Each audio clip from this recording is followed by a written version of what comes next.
Welcome to Issues of Contemporary Politics with Dr. Brovkin.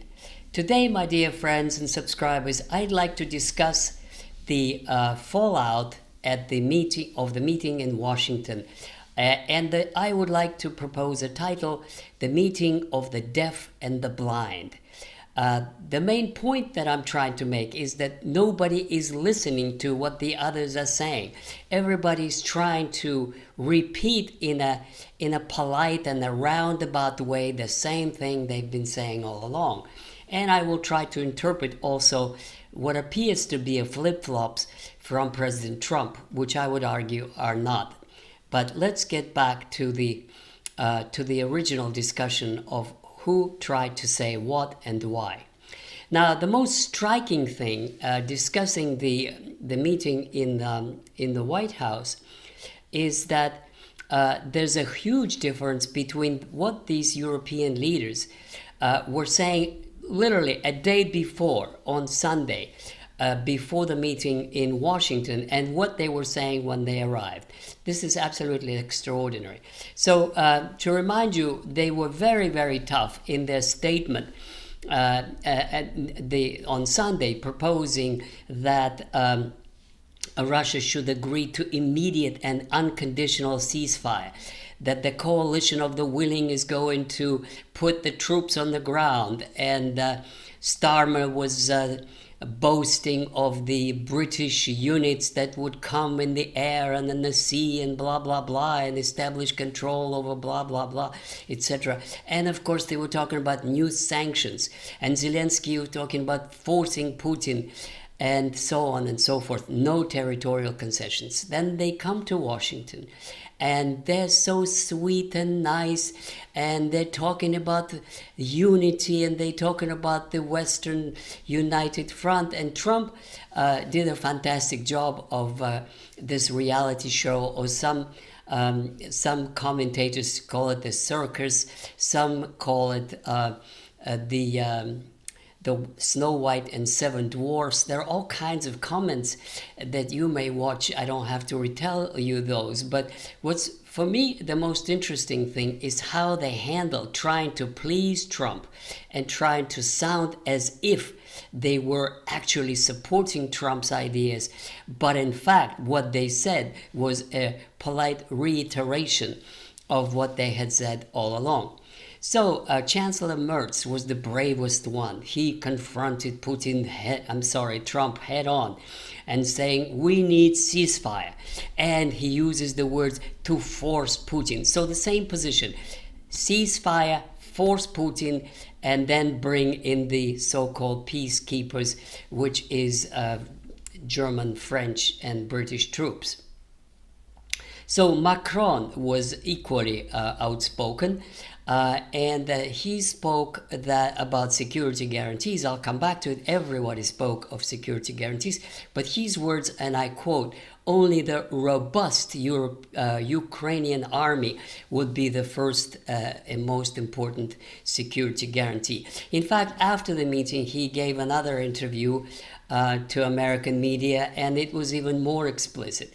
And he talked about Russian aggression, and he talked about British troops and French troops and the coalition of the willing, including Turkey. So his vision of security for Ukraine would be that Ukraine is occupied by Britain, France, Germany, and all the other willing, Poland, Turkey, to serve as a bulwark against Russian aggression. So that's the way he sees this. Now, obviously, it has nothing to do with reality, nothing to do with what is possible, and of course, nothing to do with what either Trump or Putin envision as a solution and a way out of the current crisis. So Putin had many times repeated, and this is so often that you can't even waste time on repeating it over and over again.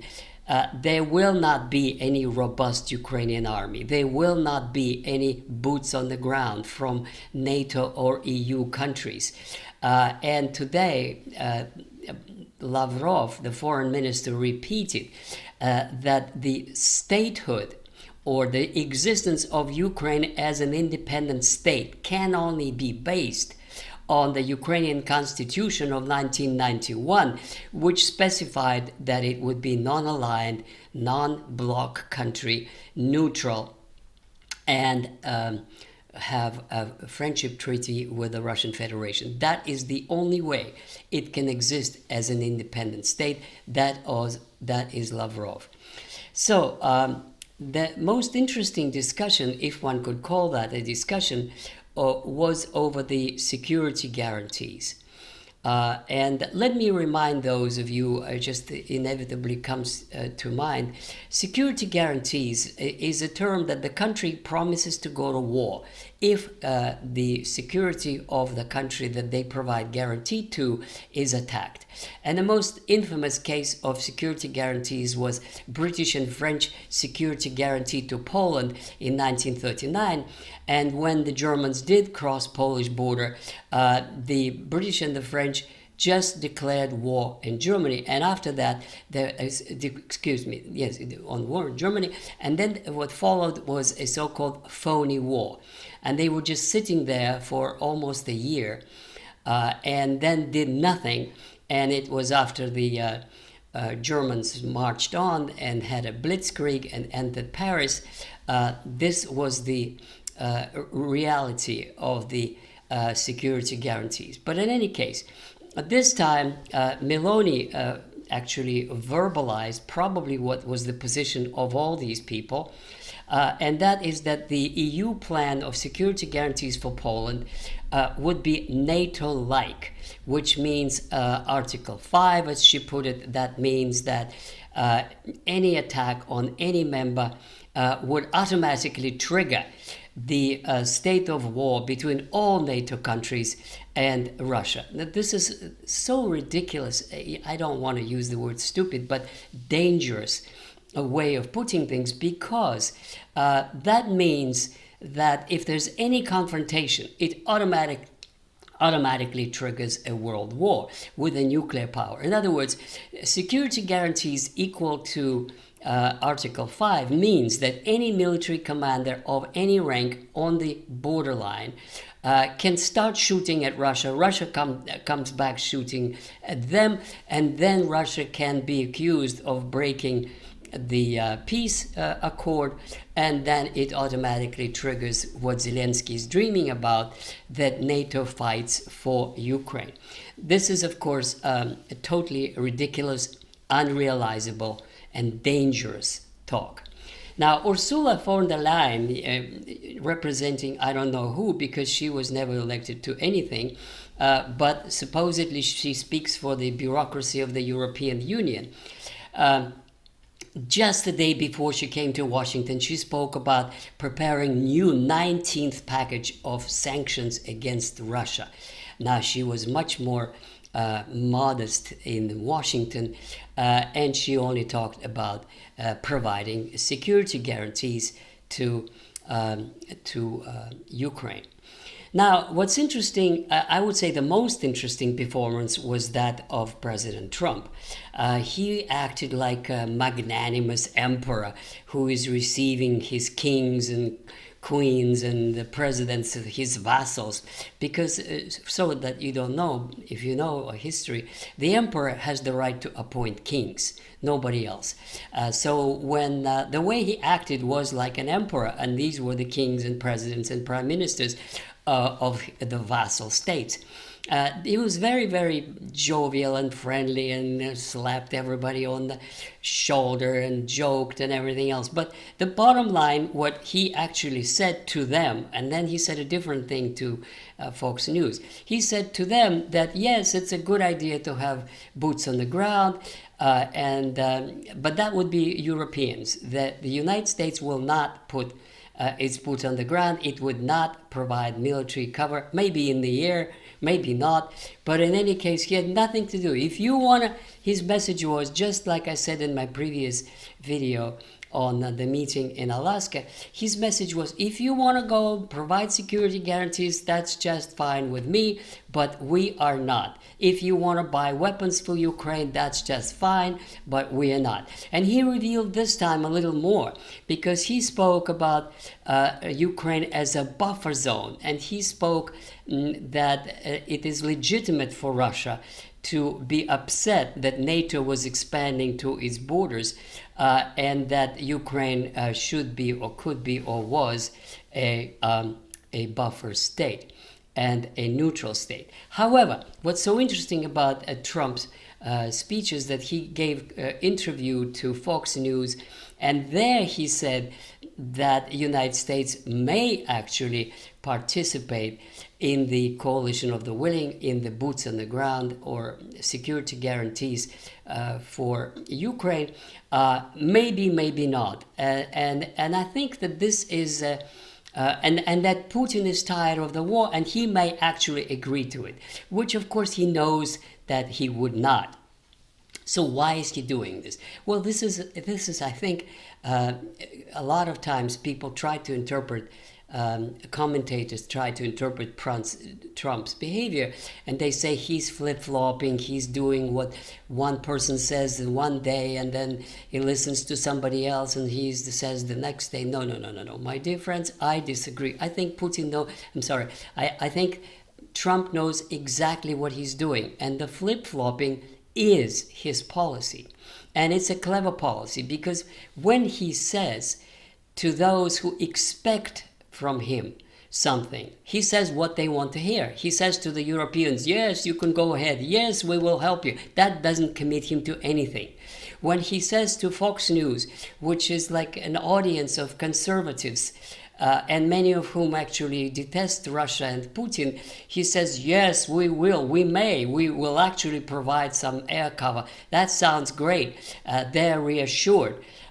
When he says we will actually come back and revisit the issue of sanctions in 2 or 3 weeks, doesn't commit him to anything, but that sounds good to those who are opposed to his policy.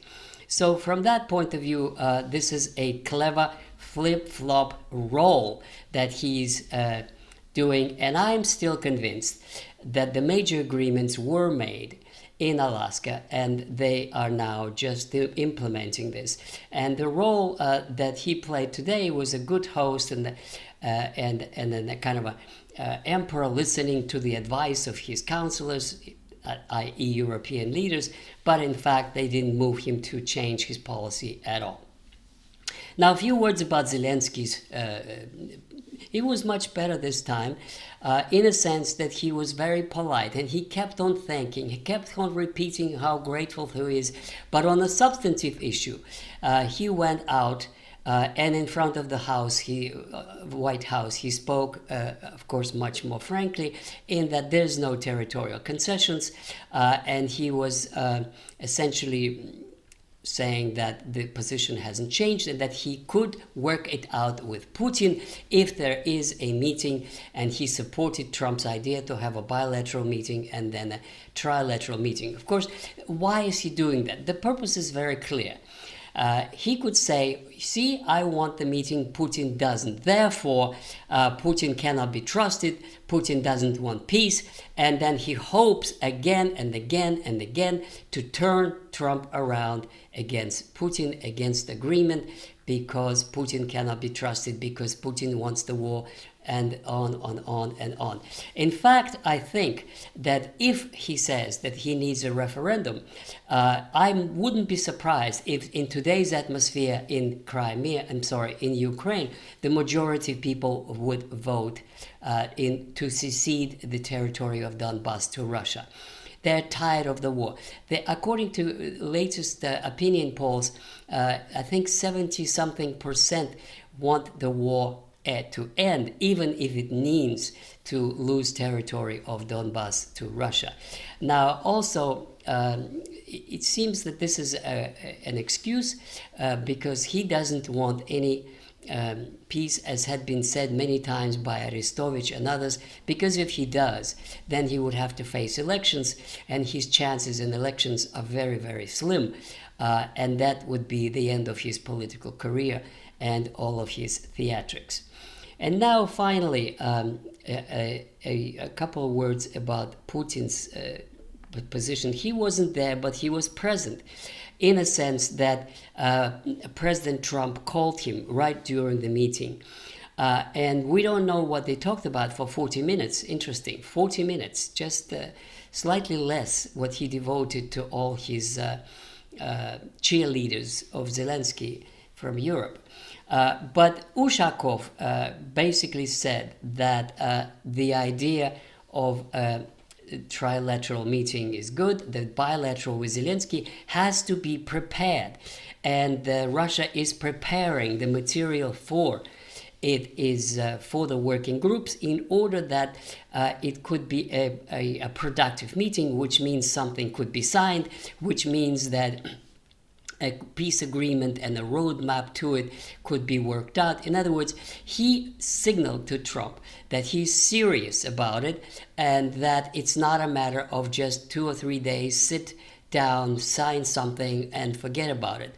No, it's a process that has to be taken seriously and prepared well. And in that case, Putin is ready to meet Zelensky. Although in other statements we hear from Russian sources, both from Lavrov and from Putin, that Zelensky's signature is not worth much.